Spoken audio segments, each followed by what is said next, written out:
Hello and welcome to this week's Property Matters, the show where we discuss the property issues of the day.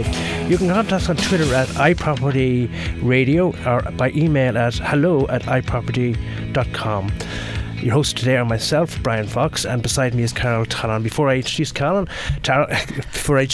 should I say, text number 087 939 2000. Carol. Thank you, Brian. Okay, we have another busy lineup ahead with some great industry guests. But first, we're going to look at some of the big property news stories of the week.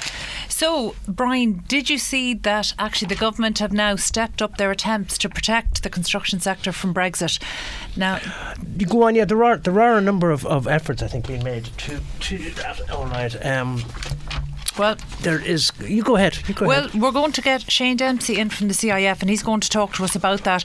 In fact, what is being done, what needs to be done, and really what kind of year we're in for in 2019 with all of this uncertainty. Another big story this week affecting the rental crisis, which I think we're all well familiar with at this point. There is some light in the horizon for tenants. It's a dim but distant light, and Jim from Property Button is going to come in and talk to us more about that. Okay. But one of the slightly more positive stories, or is it, is that for the first time in almost a decade, getting a mortgage is the easiest part for home buyers, and in fact finding the house is actually the difficult part. So here to discuss this I have Colm Costello from JLL, and you're very welcome, Colm. Thank you very much. So talk to us about the Dublin market at the moment. Is this true? Are people finding it easy to get a mortgage and still struggling to find a house? Well, I don't know that you could say they're finding it easy to get a mortgage. It possibly more a case that they're finding it more difficult to find a house. Supply is very limited throughout the Dublin market, both in new homes and in second-hand homes. There's very little movement on the market. The number of transactions every year is down considerably for the last couple of years. So is that across all markets, Colm? Because I know, and well, not just anecdotally. I mean, before the new year, we were saying anecdotally that properties at the upper end of the market were starting to slow down, and the statistics now are showing that. But with the mid-level budget properties, has that started to slow? It hasn't slowed. There's very little supply. Right. The bread and butter of the market is your 3-bed semis within commutable distance of the city, and it's very hard to get them. The new homes that are being built close to the city are either apartments or they're the higher end homes, so you have to go beyond the M50 really to find the 2 and 3 bed semis, which is what in particular first time buyers or people trading up from apartments are looking for. Right. So it's a difficult market for them. I can imagine. And Colm, you mentioned there about apartments, but yet we've been told over the last number of years that Irish people are starting to undergo this cultural shift, that first-time buyers and in fact young families now are embracing apartment living. But are you seeing that? First-time buyers certainly are. It's a trade-off to living closer to the city. Obviously, apartments are more affordable than houses, and it's a lifestyle choice for people. But once they start having children and the children are sort of coming to this school-going age, there does seem to be the desire for the upstairs, downstairs, and the semi or terrace house. And the garden, isn't it really? The garden, the green out the front. The suburban living really is what people are after. Yeah, that's just that's something, Brian, that we talked about over the years would need to change.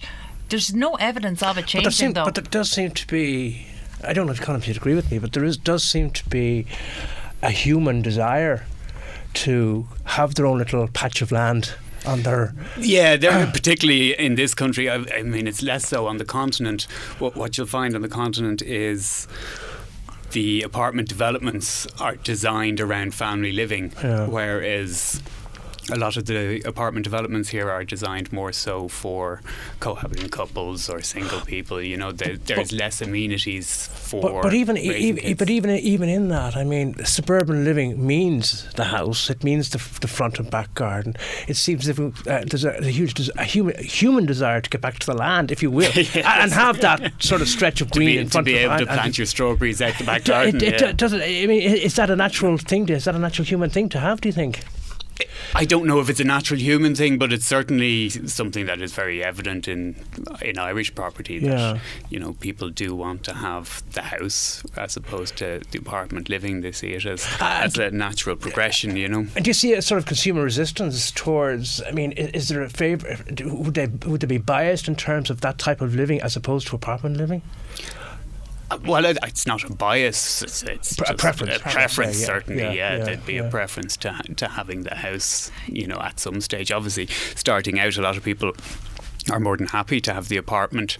And, you know, in some cases where people would travel a lot or they want a bit more flexibility, apartment living suits them brilliantly because, you know, you can lock up and it's more secure rather than if you're leaving a house empty. There's more concern with it. On the continent now, you find a lot of people are, you know, they take for granted that we live in a 2 or 3 bedroom apartment, and there's no sort of.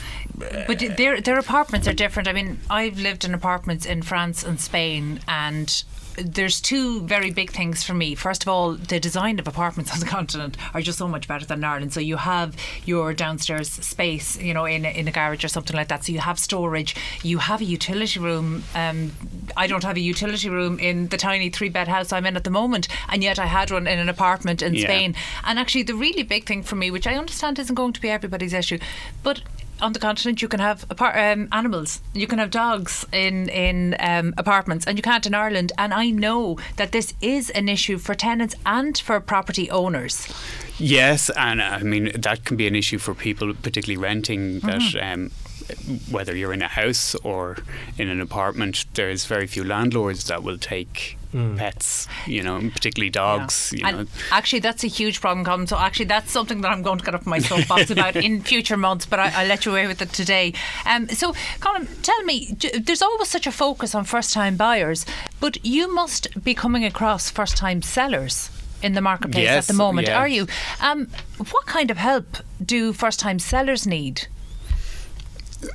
Just help in the market, because again there's always this focus on first time buyers. There's quite a lot of resources out there to help first time buyers buy, but actually when you look at sellers, you know, particularly people who bought into a starter home, even though we don't like to use the term starter home, but that's effectively what it is, and they need help to navigate their move so that they don't lose out. So when people come to you as first time sellers, typically what kind of properties are they selling, and typically what are they looking to move up into?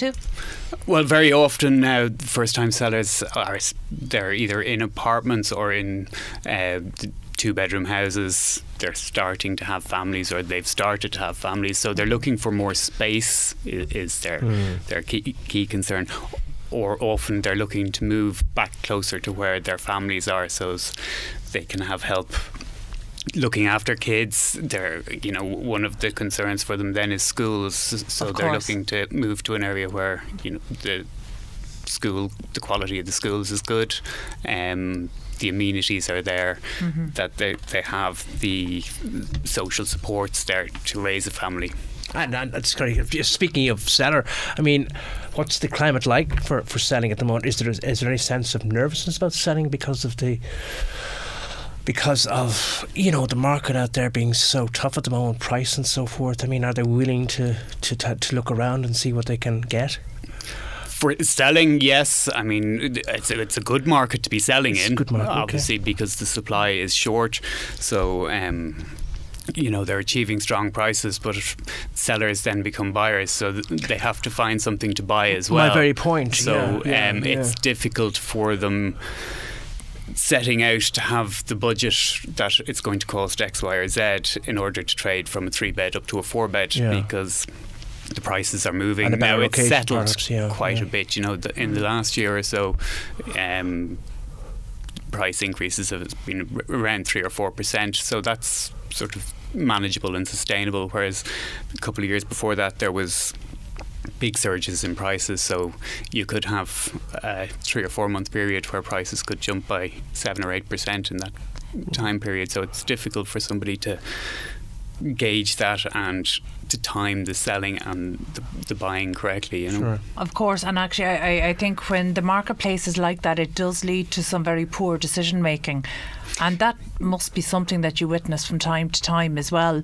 When buyers come to you, do you have a set of guidelines that you give them to make sure that they're prepared for what's ahead, and to make sure that, you know, they really have honed in on their requirements and they know what they're looking for and that the requirements are realistic?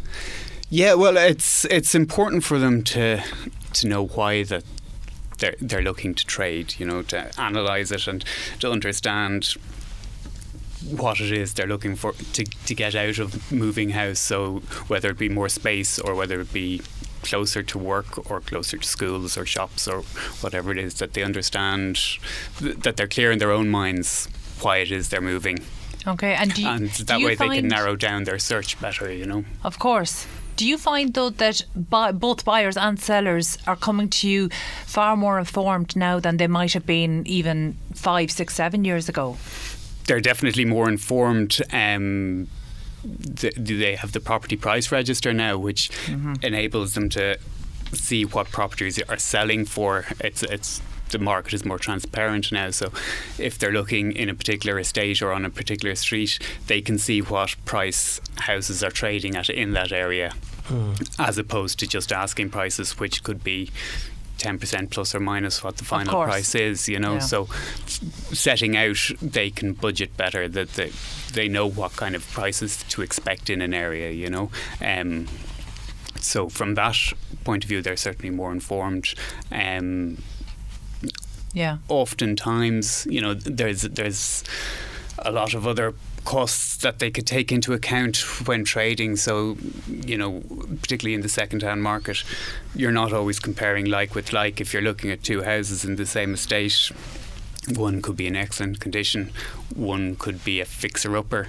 So it's having a realistic idea of what costs would be involved in getting the fixer-upper to the state of the house that's in good condition, and seeing which represents better value for them. Yeah, and actually in terms of renovation, I did see a news item only the last few days.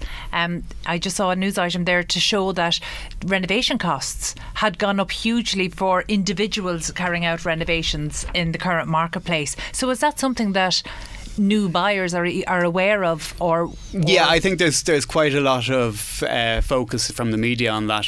You know, build costs have gone up, so obviously any kind of building work, the price of that has gone up significantly in the last 3 or 4 years. And so materials. I think it's people, materials also, but I think particularly it's the labour involved in it where the prices have gone up.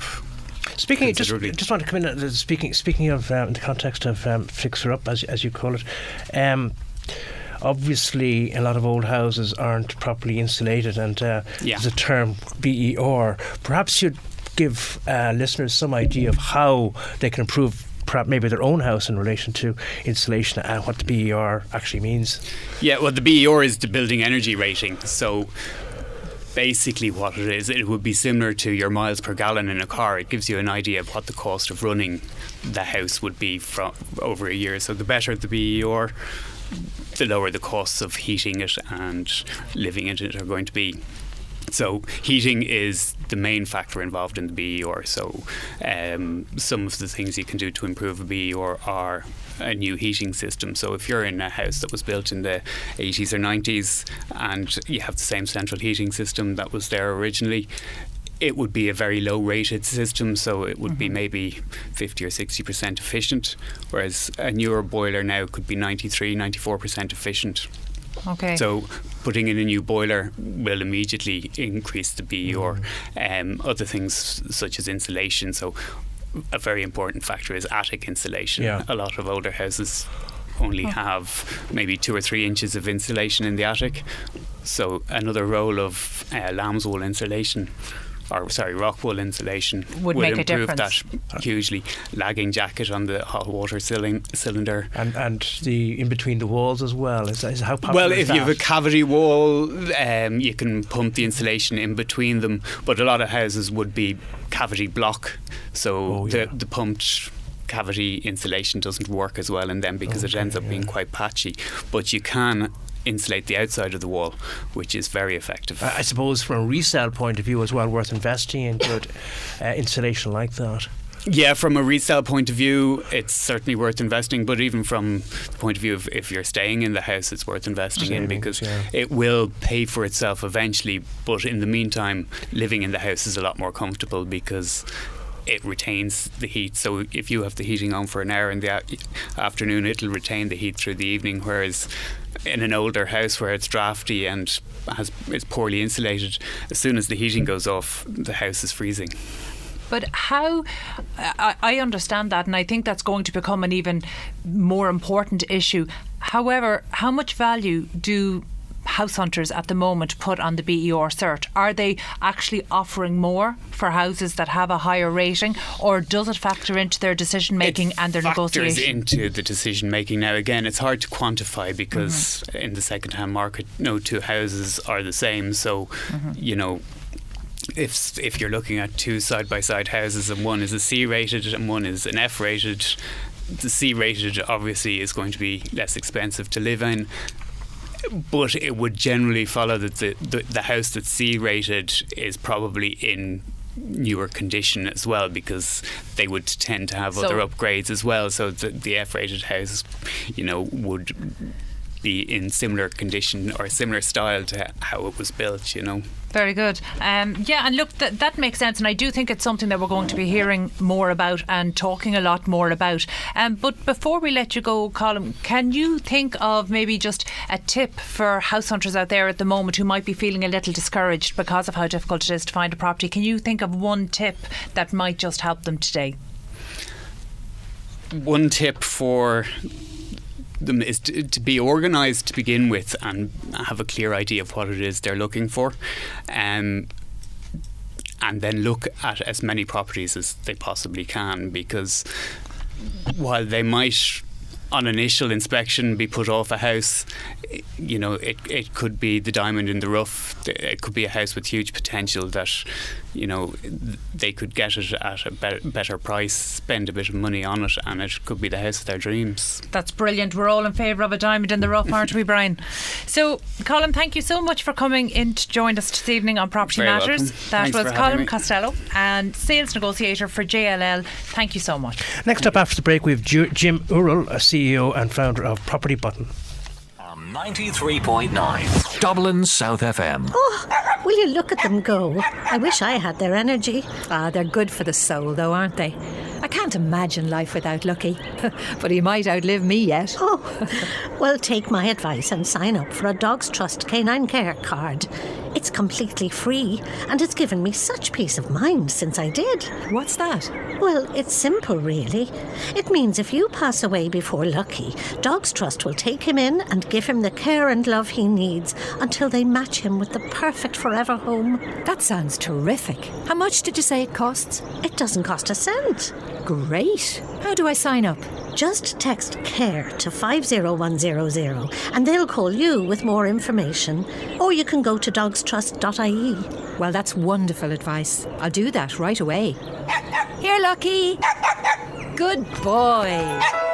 Whatever loan you're looking for, wedding loans, holiday loans, car or home improvement loans, make sure you talk to your local Capital Credit Union, where there are no hidden charges or early repayment penalties on your loan. Loans subject to approval, terms and conditions apply. Capital Credit Union Limited, regulated by the Central Bank of Ireland.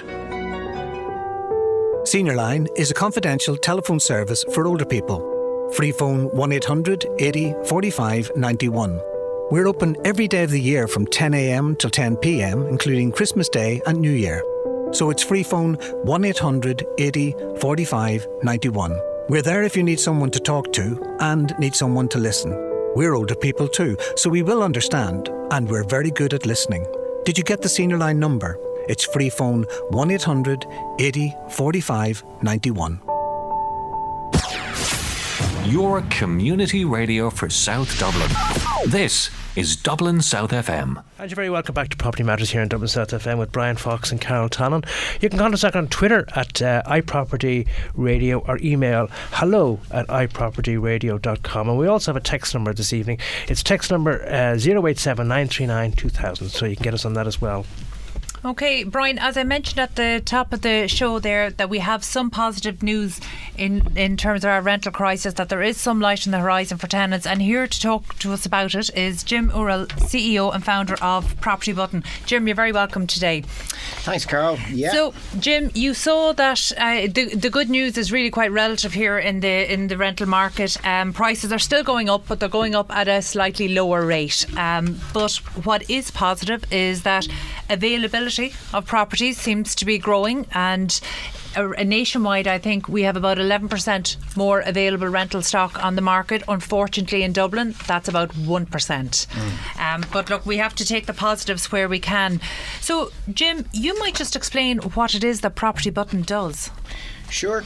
We set up approximately 7 years ago now, and we concentrate on the rental market. So we've watched that market change from 2009, where there were 240,000 properties available for rent in the Irish market, to last year where there were less than 80,000 private rental properties available in that market.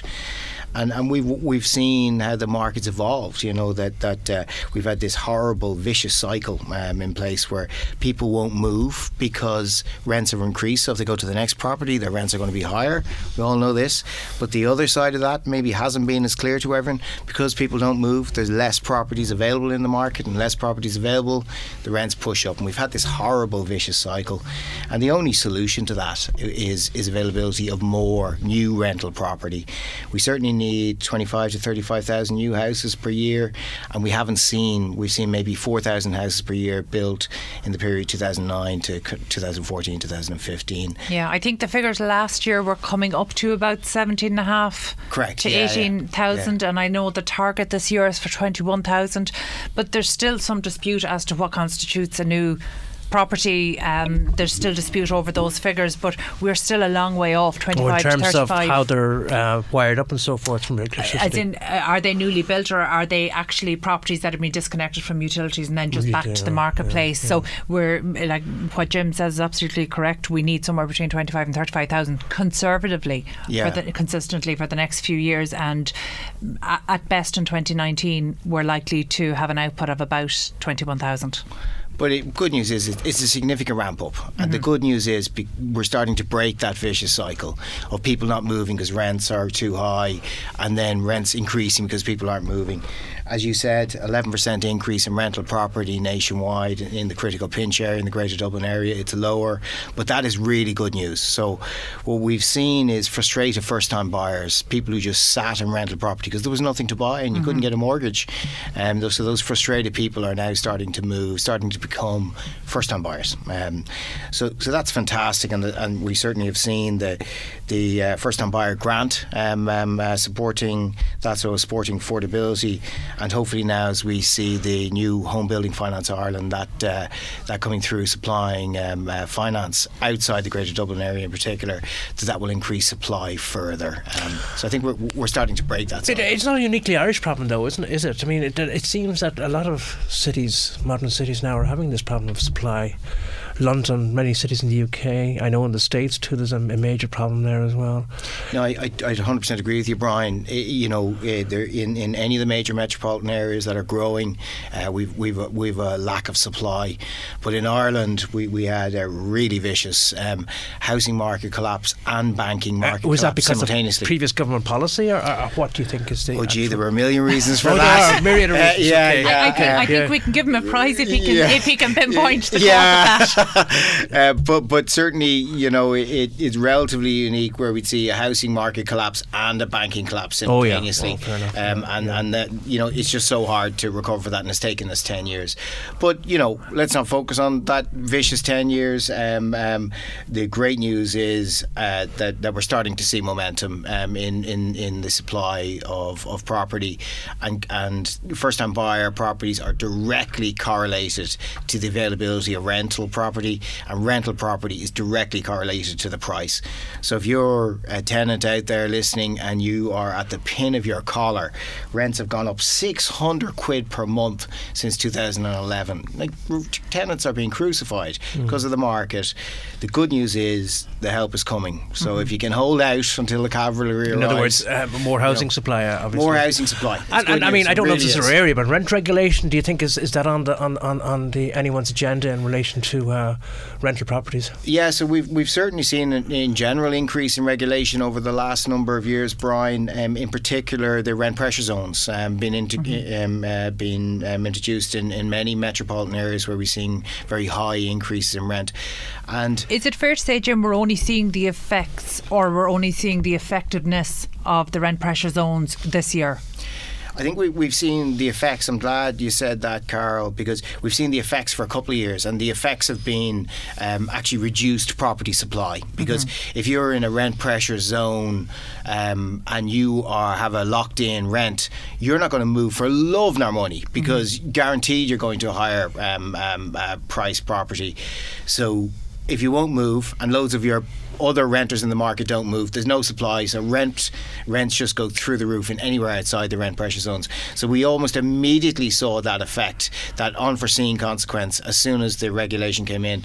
I don't know, to answer the second part of your question there, Carl, whether we're actually seeing the positive benefits of rent pressure zone now.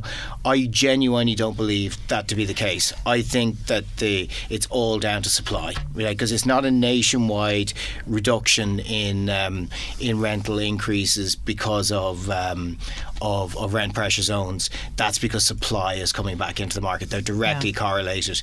Those frustrated first-time buyers are now able to buy. Right. Look, I agree with you 100% about the supply issue. And actually, speaking of supply, did you see, I'm not sure which newspaper it was this week or at the end of last week, published one of their journalists turned up to an open viewing of a rental property, and the crowds, you would think they were giving away U2 tickets. Genuinely, the crowds were unbelievable. And this is something that I hear about, this problem from two sides. First of all, yes, frustrated tenants, and as the mother of a young adult, this is something that we know firsthand. This is a problem in the marketplace. But I'm hearing it from managing and letting agents as well. They're telling me that they can have up to 2,000 applicants for a single apartment. How do you deal with that? How do you process that? How do you find the right tenant among 20 or 2,000 applicants? I mean, is this something that technology can even address? Yeah. So, like, you take that problem of getting 2,000 email requests for viewing from Daft or My Home if you're an agent, and you add the pressure on top of that of the new, well thought out, and I'm delighted it's in place, the anti-discrimination regulation, so that you have to prove that you didn't discriminate as an agent between person A and person B. It's almost impossible as an agent, because you don't know the difference between Jim and Carl and Brian. All you have is a stream, a fire hose of emails. You can't even, as a business, respond to all those people and say, Jim, thanks for your application. So as a business, as a rental business, you kind of feel it's really damaging your brand, the volume that's hitting you. So, it really is damaging businesses, damaging the experience for everyone. And as a tenant, you're sitting on Daft or My Home and you're applying and applying and applying. You're getting no feedback. You don't know what you're doing wrong. The no feedback actually is a problem for tenants. But, I mean, OK, we know the problem. What's the solution? So we've actually built out the solution for this, and it's being tested through 200 letting agents around the country at the moment, of the about 5,000 agents through the country through sales and lettings. So what we've built is once you apply for a viewing through Daft or My Home, you'll receive an SMS back inviting you to create a profile on our system, and you create that profile once, you upload some of your information. Is this a website that's linked to the ad on Daft or My Home? Yeah, so the way you become aware of the service is you apply for a property as normal through Daft or My Home, and the estate agent will have an agreement with our business property button, and as soon as that request comes in, our platform then responds from the estate agent saying requesting that tenant to create a profile on the system, and that profile allows you to put in a piece of personal bio, so you can describe yourself, so the agent has a way of engaging with an individual rather than an email so address. Your support then to the estate agent as such. Support, so for first of all, I guess it's a support for the tenants trying to find a property. So as a tenant, you're deeply frustrated with the experience of applying, no feedback, not knowing what's going wrong. I have a 28-year-old myself. He's just managed to secure a property, but he was trying for years. He's a musician, so he finds it hard to Did he put that on his profile? Yeah. So for the tenant to actually have to engage with every estate agent, because you'll apply for 40, 50 properties, and every single estate agent will have an automatic email reply saying, send me this, send me that, send me the other, and you do that with your personal data to God knows where for 40, 50 agents, and you don't know where your data's gone, and you don't know whether you were good, bad, indifferent, and you don't know what you need to do, so the next time you have a better chance of securing a property. So that's the first bad experience that we saw tenants had. And on the other side of that, we've talked about the problem that agents had. So we looked at that environment and went, well, first things first, tenants should be in charge of their own data. They shouldn't be sending their personal data everywhere. It creates a problem for the business, and it's sure as hell a problem for the individual. Jim, just on that point, you said there we've touched on the problems for the agents. Do agents even know how much of a problem receiving that amount of data is? Increasingly they do. Increasingly they realise that in a world where we've all heard about it, please nobody throw a brick at me if I say GDPR, we've all heard about that now. We're all sick to the back teeth of hearing about it, but it's a very real thing, and it's well, the fines are very real and substantial. And the Data Protection Commissioner is now auditing estate agents increasingly. Most of the large agents in Dublin have been audited and been told you need to do this, this and this, and they're pushing their way through the country, and they're very serious about it. So actually audits have already started on letting and managing agents. Absolutely. They've been going on for months now. Right.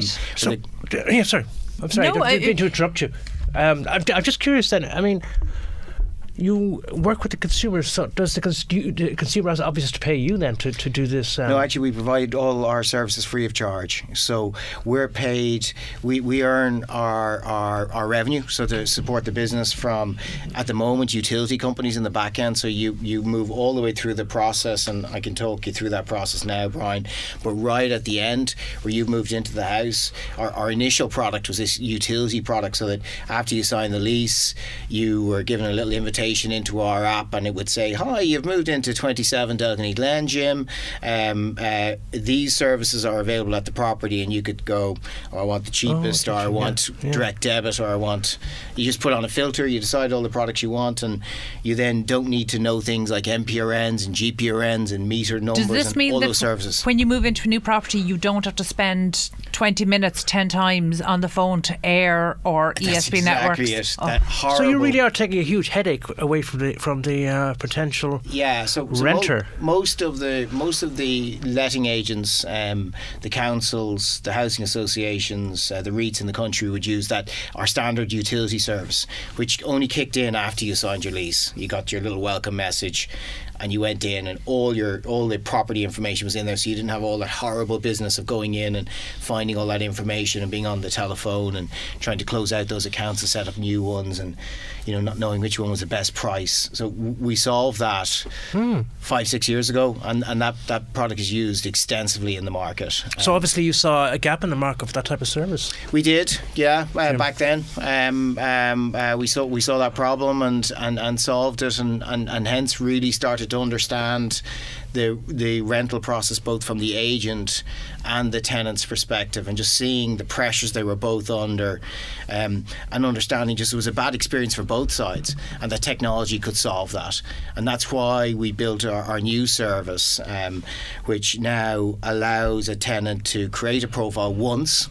So instead of sending the same data to 40 different agencies, you create it once, and you state the type of property you want. So I want a 3-bed in Bray Ep.3, County Wicklow, and then your watch list is automatically updated with the properties that match your criteria, and you can just swipe on the property and say, please give me a viewing, and you immediately get feedback of, am I in the top third, the bottom third of people who've applied for this property, and what I need to do to improve so that I have a better chance of getting a viewing. So it puts transparency into the process for the tenant, and it simplifies that process and allows them to control their data. And on the agent side, it allows them to, in a fair and transparent way, compare people so you get the right person for the right property, and to call those people and work a consistent process and give feedback. So would you be in a position, do you think, to share that information then, like Daft is doing with government agencies and so forth, in terms of raw information going to the various government agencies and government services to know exactly where the market movements are and so forth? So when we were building the service, we were really aware of GDPR, that it was coming up, and we were also aware that if you sign up to most internet services, there's a 142-page terms and conditions that somewhere in there you gave away your firstborn child and a pint of DNA, but none of us read it. We just go click, click, click. So we decided we were going to cut it down and just make it black and white, and we've just said we will not share your data. Unless you specifically ask us to. Yes. We'll only share your data with the people you ask us to, so we don't do any stuff sharing with anybody else, even anonymised. We don't do it. And it's clearly in our terms and conditions.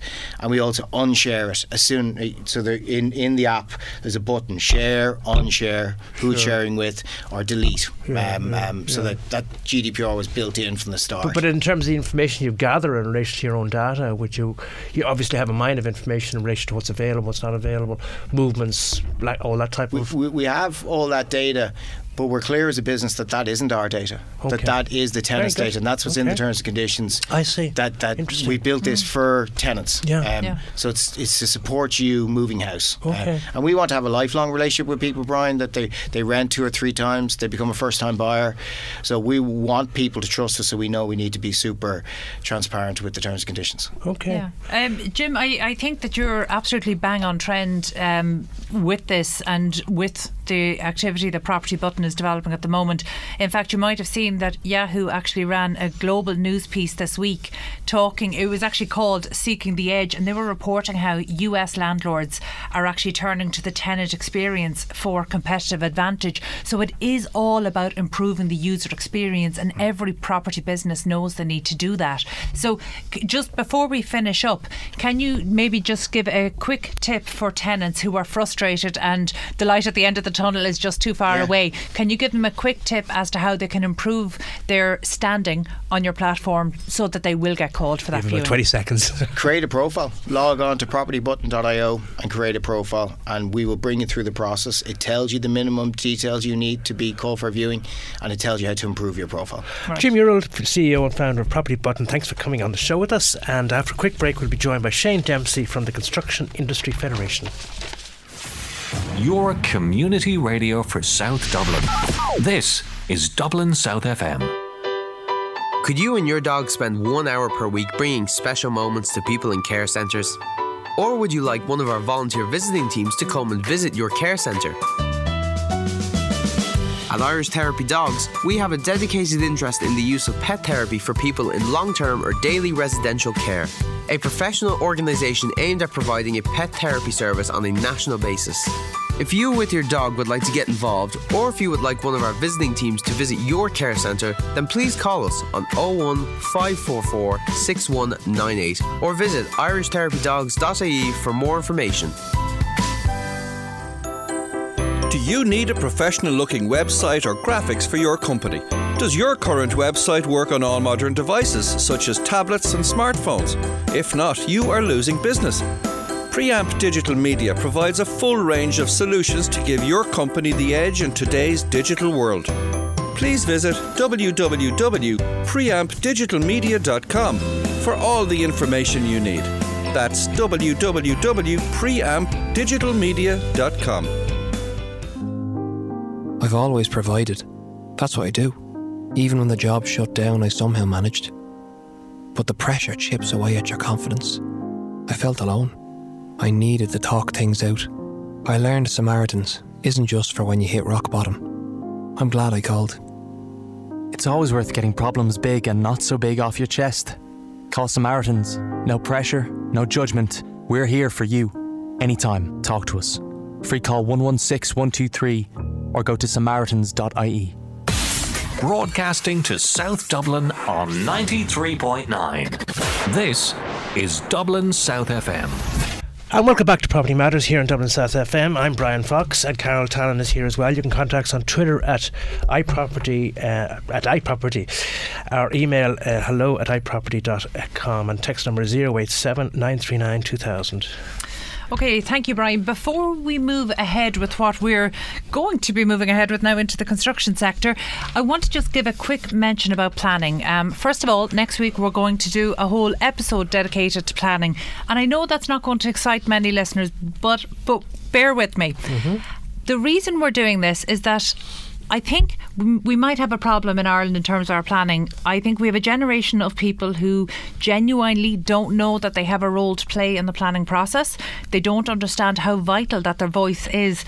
And I think a big part certainly of this, don't. Most people don't. But a big part of the problem is that we're still using these ridiculous A4 sheets stuck to the side of hoarding, exposed to the elements, and that's considered public engagement. Okay. And Public consultation, right. Absolutely. Okay. And the same with this old town hall type events. Yeah. I just don't think they work. Right. And technology is starting to change this. But as it stands, the current public consultation process for property development, I'm not convinced that it works. So Okay. here at Property Matters, we're on a mission to let people know about some key developments that are in the works, Okay. so they can take it upon themselves to I'm get gonna stop informed. you there. I'm going to stop you right there, Yeah. okay? Because here's my attitude to it, okay? Okay. And I think it's quite prevalent out there as well. There's consultations of all descriptions. You've got the panel up there and so forth, and people are down on the hall or down on the floor talking about this, that and the other. But really, at the end of the day, I think that a lot of people that are going to these consultations feel that their minds are already made up and you're just there as fodder for fodder from the point of view of we've had a consultation, we've had people here, we listen to their objections, but we have to overrule them because of A, B and C.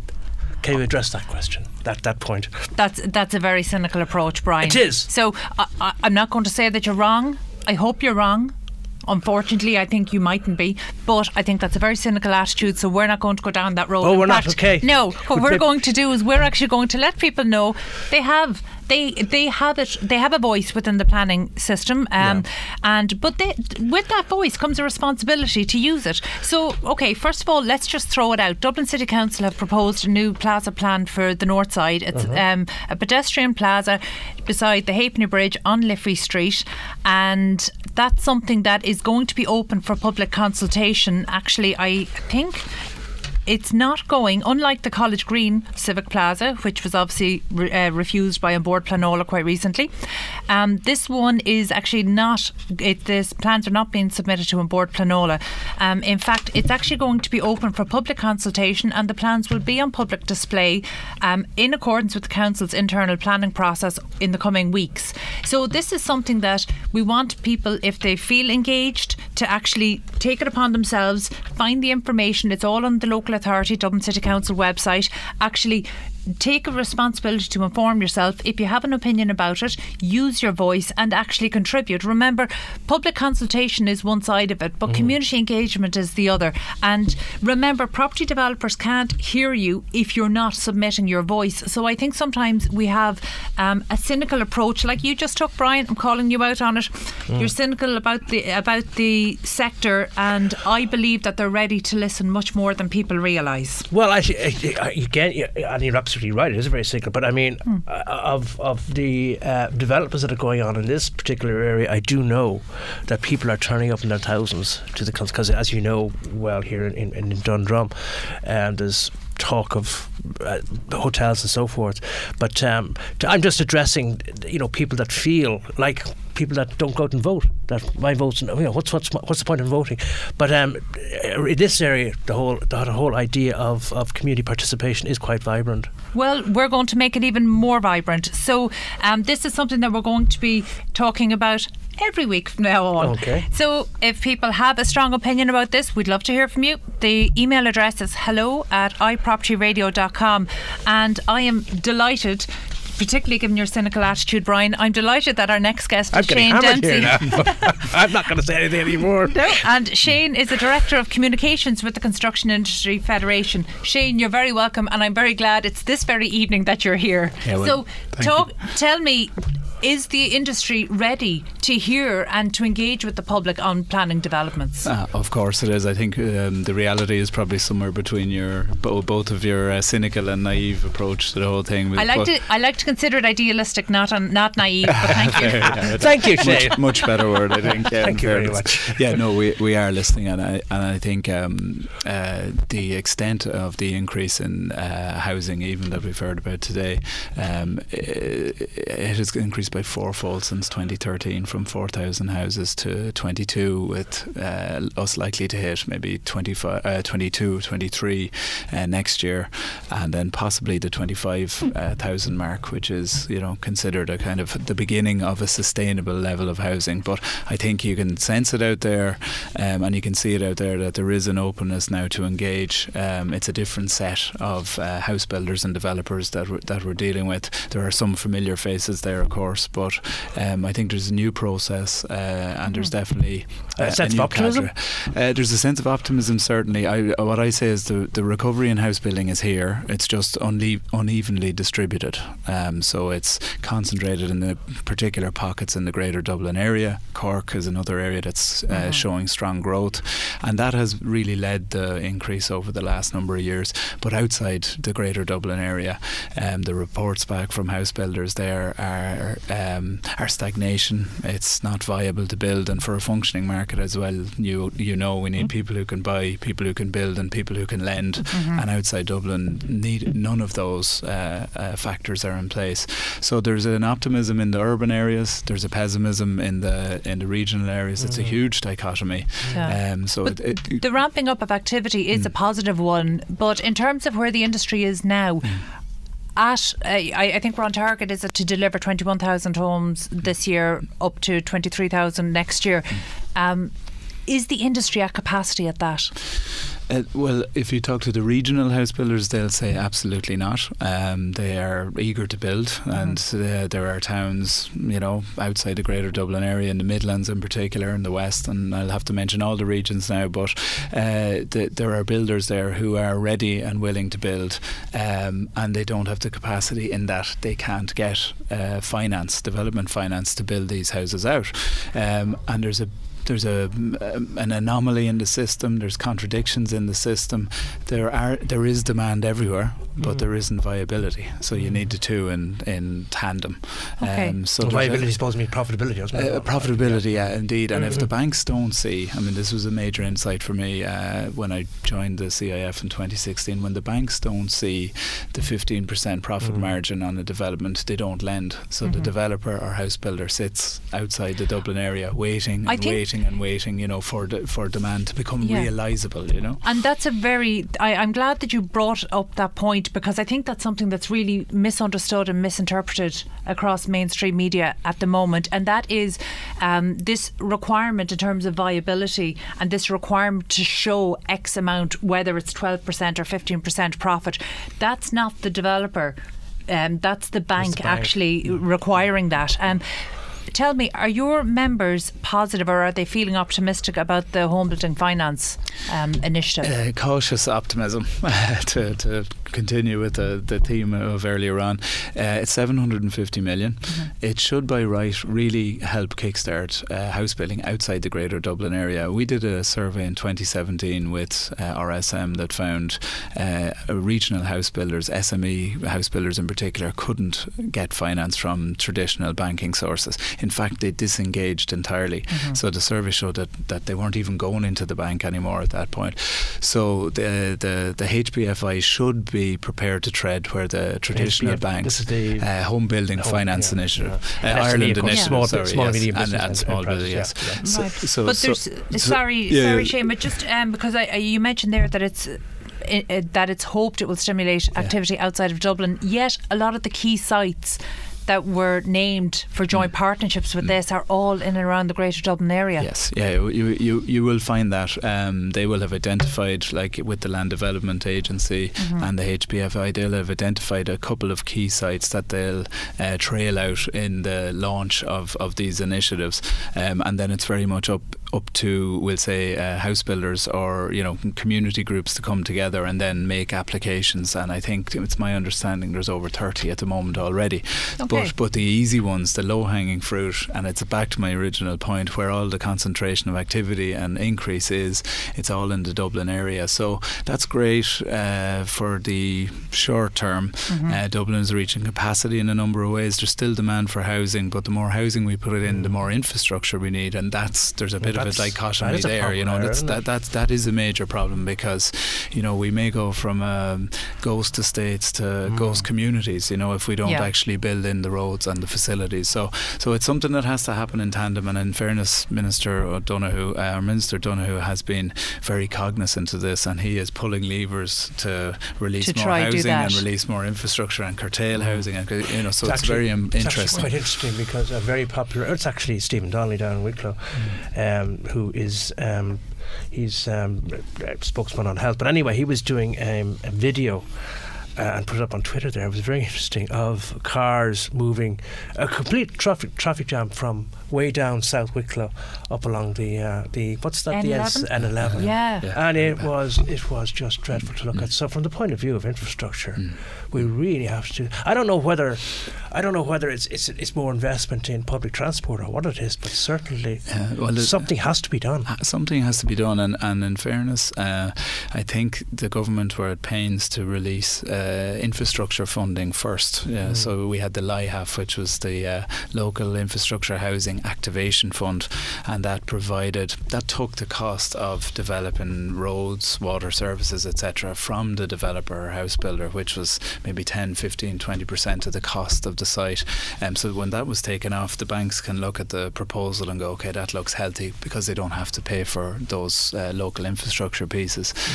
So they have been trying to do things in tandem, but there will be pinch points and there will be issues, and your community groups who come to talk to the planning on the planning issues will have to identify them and should be raising them. But it will be interesting to see how things develop in the next while. Absolutely. It does seem like, I mean, you talk there about a number of solutions having to operate in tandem, and I understand that. It does seem like an industry that's tackling one challenge on the back of another, So I mean, we've started with the challenge of finance, and that's one thing, but we know that the skills shortage is a huge problem, and it seems this isn't an Irish problem at all. It's a global problem within the construction industry. So I mean, how real is that problem? And what is being done to address it? Well, the full extent of it hasn't hit the house building sector yet. Really? So it's going to get worse before it gets better, I'm afraid, because the activity levels that you'd want to see all across the country, as we've been discussing, aren't there. So at the moment, you will have skilled people travelling from Galway, Sligo and further afield to Dublin to deliver the construction activity there. At some point, when we do start building houses outside the Greater Dublin area, where will we get the skilled people from? So the labour will will be concentrated in the Dublin area. So there's a huge government strategy in place, Project 2040. You're probably familiar with it, and that's designed to try to spread economic and regional development around the country. But for that to happen, you need a house builder and a couple of contractors in Leitrim, and you need one in Sligo and Galway. Well, and they're all in Dublin. That is the problem, isn't it? Because we were mentioning there, and Carol was mentioning that I think banks look for 15% on return. So what is the problem in the countryside? Is it the fact that there's lack of employment out there, lack of good employment? A very simple formula. From the buyer's perspective, if they can buy an existing house for cheaper than it costs to build a new house, Generally, they'll pick existing stock, and that's still the case actually in areas around the Midlands. I understand. I think so. Yeah. So that will continue until either prices go up, which nobody really wants, or costs come down.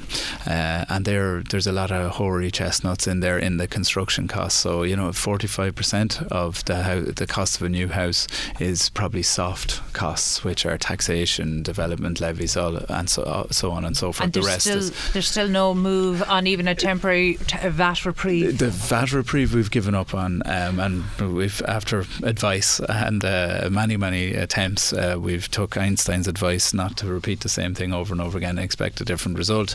But in fairness, it's been said to us by a number of ministers over the last few years that they're trying to address construction costs through other mechanisms like the LIHAF, like the HBFI, and VAT is off the cards because it's just too complex, and it might even be illegal. Well, it might contravene EU legislation to do anything on VAT. So we won't even throw in how it worked for the tourism sector. No, exactly. That ship has sailed. Yes, yes. Well, actually, speaking of ships sailing, you might have seen that there are attempts to protect the construction sector from Brexit. Now, I'm sure you're well familiar with these. In fact, you're probably lobbying for them, and rightly so. But Fine Gael TD and, of course, the chairperson on the Oireachtas Housing Committee, Maria Bailey, she was talking about the work that's underway to minimise the impact of Brexit on the construction sector, and namely materials, because according to their figures, 50% plumbing materials, 30% of wood products used in all Irish building products come from the UK. You can imagine for certain materials like steel, could be even higher. I mean, where it could be even higher than that. So where is the industry with this? There's a huge concern in the industry. Even if Brexit is delayed and there's a soft Brexit and we get a benign Brexit, the delay situation for materials could really cause difficulties on existing projects. So if you imagine that you're on a public sector project and you've tendered for it 3 years ago, your prices are at 2015 or 2016 the Children's prices. Hospital will really come into. We mightn't go there. We might do a separate show on that at another time. I'm sorry. This show is only 60 minutes. We won't have time to deal with the National Children's Hospital. Just goes to show you, though. Just goes to show you how raw materials can be affected in this situation. But if you find that any materials are delayed at whatever port it may be, the cost will increase exponentially on the ground here in Ireland. So the cost is generally driven down towards the customer, but it won't be possible in this case, so we're very concerned about it. Okay, well, it looks like we've spent a lot of time talking about the problems, and no doubt we'll have you in again. We're no closer to the solutions. But Shane Dempsey from CIF, thank you so much for joining us today. It was great to have you here on Property Matters, and we will definitely have you back again, maybe this time to look more at the solutions. Absolutely. And that's it from us today. Thank you for joining us on Property Matters, the show where property matters. Now, I already mentioned next week that we're going to be taking the entire episode to talk about planning, because it's something that's so important. But over the coming weeks, we will be delving into what's really going on in the mortgage market. We'll be exploring alternative methods of construction, and one of the hot topics on our agenda is the recent changes for building heights across Dublin. Our capital skyline is set to change, and we want to hear from you with your thoughts on this. So please get in touch with the show by emailing hello@iPropertyRadio.com. I want to thank for being on the show with us today. Peter Brown was on sound, Kate Talon produced. We're back at the same time next week, but stay tuned for Bowl of Soul, which is coming up next. But from Carol Talon and me, Brian Fox, thank you and good night.